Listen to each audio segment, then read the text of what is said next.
Mario and Sonic the Hedgehog are making bold but acceptable leaps into the next generation, Konami and Hudson Soft have completely scrapped the familiar Bomberman we all know and love. In his place, we get a cold, heartless, and completely uninventive action puzzle nightmare that we could barely recommend if it were available for free on Xbox Live Arcade.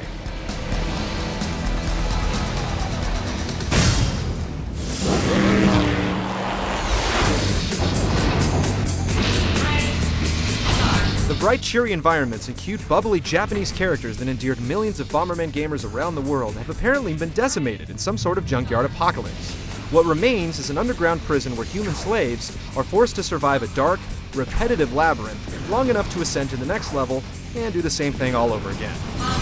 There are 3 modes available: Single, Standard, and World Battle. Single player is a 99-level torture chamber with no saves or continues. They pretend to make it easier by giving you a health meter that drops as you get scorched, but when you die, you go all the way back to the beginning. If you fight the big one at level 98, you start from scratch. Isn't that fun?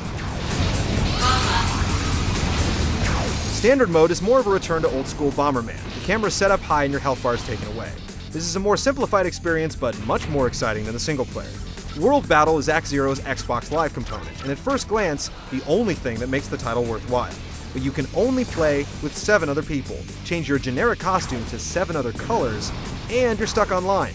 There's no system link or split-screen multiplayer available.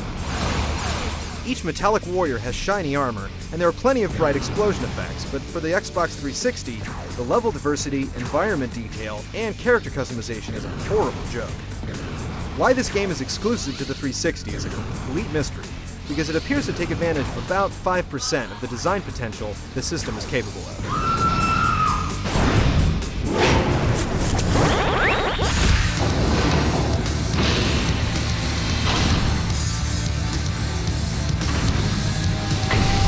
Act Zero introduces FPB, or First-Person Bomber Mode.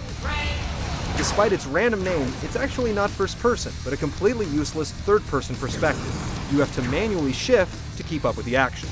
This is inadequate for playing the frantically paced style of Bomberman combat, and added for no reason other than to confuse and frustrate you. There are new and old power-ups you can pick up that'll give you more speed or firepower, but it would have been more strategic to make these abilities the character can perform, rather than random items to collect. Sadly, that's about all there is to say about the gameplay. The game is that deep. If you're hungry for more Bomberman, dust off your Super Nintendo. Not only does this not live up to the franchise's charm and addictive nature, it doesn't even look like they're distant cousins twice removed. Only buy Act Zero if you're curious how unexciting and uninspired a next-gen game can be.